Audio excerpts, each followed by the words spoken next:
కాళేశ్వరంపై reverse gear. Justice Ghosh కమిషన్పై గులాబీ నేతల్లో గుబులు. నివేదిక బయటకు రావద్దనే కోర్టులో అర్జీలు. ప్రాజెక్టు విషయంలో ఏ విచారణకైనా సిద్ధమని గతంలో ప్రకటనలు. ఇప్పుడు కమిషన్ రిపోర్టు రద్దుకు న్యాయ పోరాటం.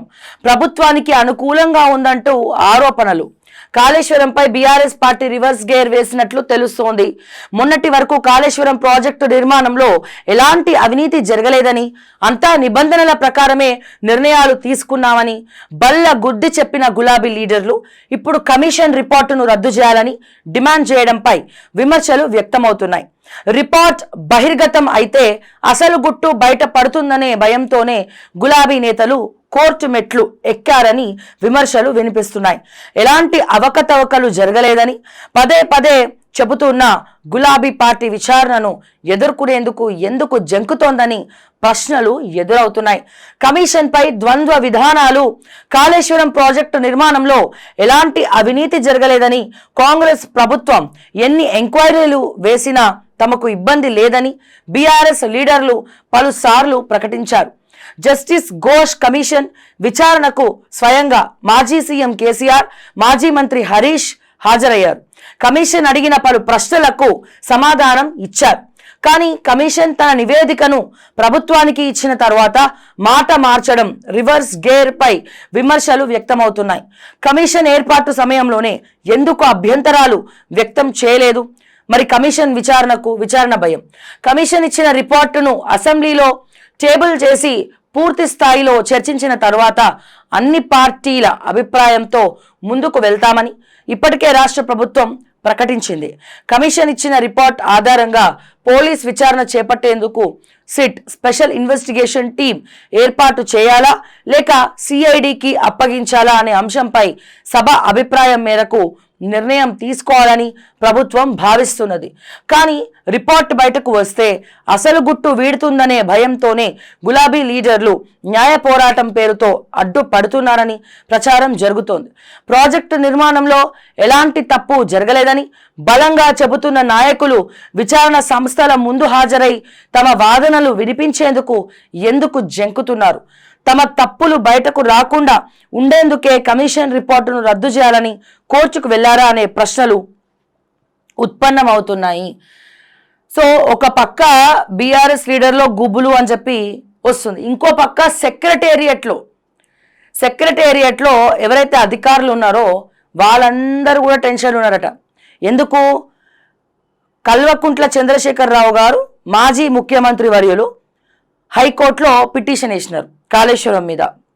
అట్లాగే సపరేట్గా హరీష్ రావు సపరేట్గా, కేసీఆర్ గారు సపరేట్గా 2 పిటిషన్లు వేరువేరుగా వేశారు.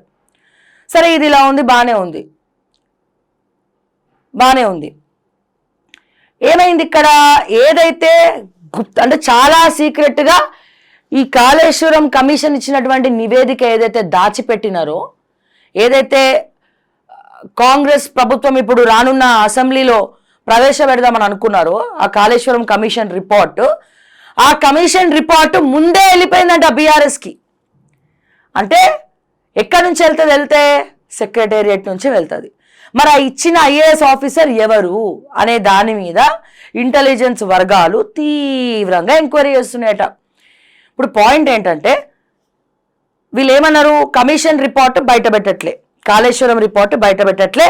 ఒకవేళ రిపోర్ట్ ఉన్నా వీళ్ళకి అనుకూలంగానంటే కాంగ్రెస్ ప్రభుత్వానికి, అధికార పార్టీకి అనుకూలంగా ఉంది అని చెప్పి వీళ్ళు చెప్తున్నారు. మరి అనుకూలంగా ఉందా లేదా అనే విషయం రిపోర్ట్ బయటికి రాకముందే బీఆర్ఎస్ వర్గానికి, కేసీఆర్కి కానీ, హరీష్ రావుకి కానీ, లేకపోతే ఈటెల రాజేందర్కి కానీ, మిగతా వాళ్లకు ఎలా తెలిసింది అనుకూలంగా లేదు అని, అనుకూలంగా ఉంది గవర్నమెంట్ కని?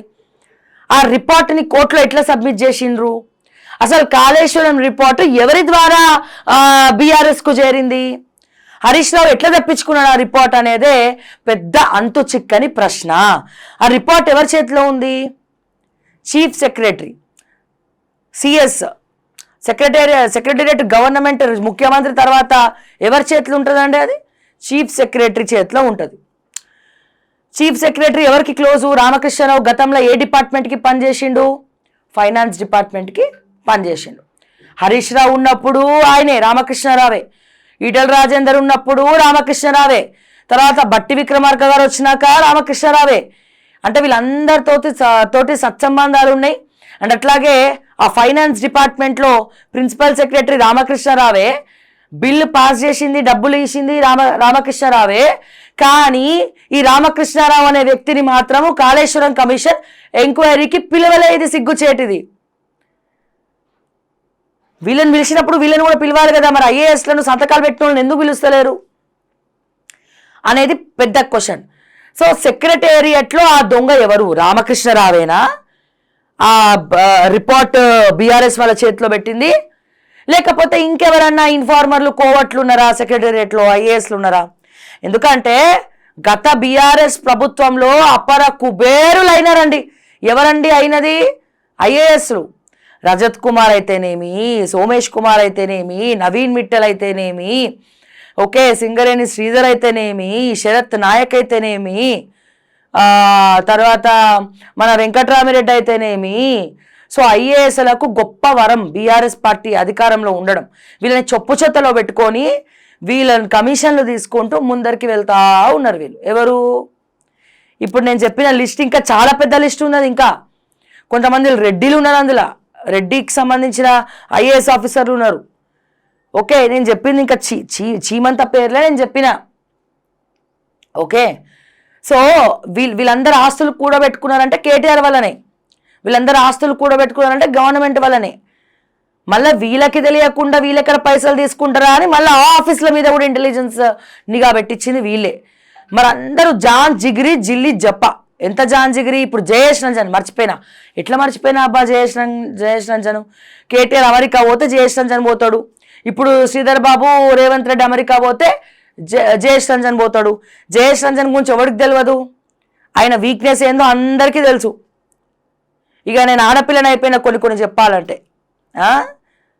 ఎరయ్యి కథం సంతకం పెట్టు, ఎరయ్యి సంతకం పెట్టు, ఎరయ్యి సంతకం పెట్టు, ఎరయ్యి. ఇట్లా ఉంటే చాలా పెద్ద మాట. యాక్చువల్గా అర్థం చేసుకోవాల్సినటువంటి వాళ్ళు అర్థం చేసుకోండి. కొన్ని మనం డైరెక్ట్గా చెప్పలేం. అంటే ఇటువంటి పరిస్థితుల్లో వీళ్ళందరు క్లోజే కదా. కేటీఆర్కి అందరు క్లోజే, హరీష్ రావుకి అందరు క్లోజే. మరి సెక్రటేరియట్ నుంచి తుమ్మినంత ఈజీగా పాస్ అయిపోతాయి లీక్స్ అని. అంతెందుకండి, జర్నలిస్టులలోనే నేను గతంలో చెప్పిన, రేవంత్ రెడ్డి వాకిట్లో ఒక టైటిల్ పెట్టేసి మనం ఒక సబ్జెక్ట్ చేసినాం, స్టోరీ చేసినాం. ఏమని? బీఆర్ఎస్ పార్టీకి సంబంధించినటువంటి బీట్ రిపోర్టర్స్ అందరూ సెక్రటేరియట్లో ఉన్నారు, సీఎం బీట్లో ఉన్నారు. వాళ్ళు రేవంత్ రెడ్డికి క్లోజే. ఎందుకని? రెడ్డి అనే తోకుంటే చాలు రేవంత్ రెడ్డి అబ్బా హమీ తుమి ఏ కెయ్యి అంటాడు. మళ్ళీ ఇదే రెడ్డి తోక ఉన్నటువంటి జర్నలిస్ట్ ఏం చేస్తాడు? కేటీఆర్కి ఇన్ఫర్మేషన్ ఇస్తాడు. మీరు అబ్జర్వ్ చేయండి, బీఆర్ఎస్ సోషల్ మీడియా ఎందుకంత బలంగా ఉంది? అందరికంటే ఫస్ట్ వార్త ఎందుకు వస్తుంది అంటే అక్కడి నుంచి లీకులు వస్తున్నాయి. ఇక్కడ ముందస్తుగానే అక్కడి నుంచి ఇక్కడికి లీకులు పోతున్నాయి. ఆ ఎవరైతే నెంబర్ 1 ఛానల్ అని అంటున్నారో ఆ నెంబర్ 1 ఛానల్కి సంబంధించినటువంటి బీట్ రిపోర్టర్స్ ఇక్కడ క్లోజే, అక్కడ క్లోజే. మళ్ళీ సాయంత్రం వాళ్ళే ప్రెస్ క్లబ్లో కూర్చొని మళ్ళీ మాట్లాడుకుంటారు. అక్కడ ఇవైనా రేవంత్ రెడ్డి ఇంట్లో ఇదైందంట, రేవంత్ రెడ్డి అక్కడికి పోయిందంట, శ్రీధర్ బాబు ఇక్కడికి పోయిందంట, దామోదర్ రాజనరసింహ అక్కడ పోయిందంట. ఎందుకని? ప్రైవేట్ ఏవైతే మీడియా ఛానల్స్ వాళ్ళకి జీతాలు ఇస్తున్నాయో ఆ జీతాలు కాకుండా బీఆర్ఎస్ పార్టీ నెలకి ₹1,00,00,000, ఎస్ అక్షరాల నెలకి ₹1,00,00,000, ఎక్కువనో తక్కువనో అటు ఇటుగా. మధ్యలో పోనీ అందరికి అందుతుందా? అందట్లే. మధ్యలో ఒకడు ఉంటాడు, అతని పేరు రెడ్డి అనే తోకుంటుంది, కేటీఆర్కి చాలా క్లోజ్ అట, నెంబర్ 1 నుంచి. అతనే నొక్కేస్తాడు, సర్వాంతర్యామి అన్నట్టు నొక్కేస్తాడు. సగం నొక్కేసి సగం ఈ బీట్ రిపోర్టర్ల చేతిలో పెట్టి అన్ని ఛానల్స్కి సంబంధించిన వాళ్ళు ఎవరెవరైతే ఉంటారో ఇట్లా ఎరేయాలి, పైసలు ఎరేసి సగం జీతం వీళ్ళే ఇస్తురట. మరి ఇంత చేసినాక మరి వీళ్ళకి చేదోడు వాదోడు ఉండాలి కదా. ఇట్లాంటి చచ్చు తెలివితేటలు కాంగ్రెస్కి లేకనే వాళ్ళ దుస్థితి ఇట్లా ఏడిచింది. ఈ తెలివితేటలన్నీ బీఆర్ఎస్కి ఉంది కాబట్టి వాళ్ళు అట్లా ముందరికి వెళ్తున్నారు, అంతే తేడా. పైసా తీయరు కాంగ్రెస్ వాళ్ళు, ₹1 తీసిన పాపాన ఓలే. వాళ్ళ ఇంటికి వస్తే ఛాయ్ కూడా పోయారు వాళ్ళు. అట్లాంటి అట్లాంటి బాపత్లు ఉన్నారు. ఇప్పుడు శ్రీధర్ బాబు దగ్గరికి పోయినాం అనుకోండి, ఆడ కూర్చున్న వాళ్ళకి నీళ్లు ఉండవు, ఛాయ్ ఉండవు, ఏముండవు. పీష్నాథ్ సంఘానిక ప్రధాన అధ్యక్షులు ఎవరైనా ఉన్నారంటే వీళ్ళే. అందుకని వీళ్ళ వైపు ఎవరు చూస్తలేరు.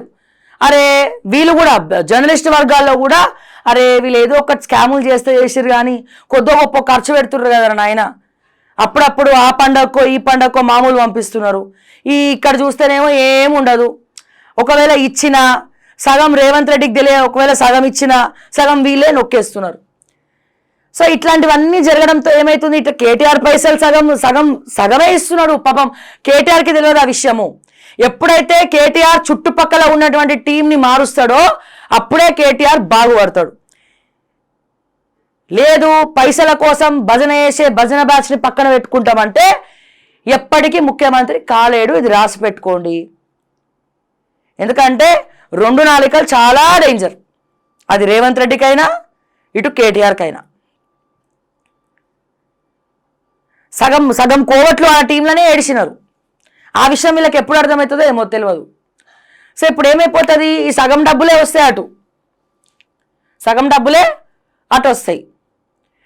అండ్ అట్లాగే పాపం మొన్న ఆ నెంబర్ 1కి సంబంధించినటువంటి ఎవరైతే బీట్ చూసే పర్సన్ ఉన్నాడో అతను ఒక దళిత బిడ్డను కూడా అత్యాచారం చేసిండట.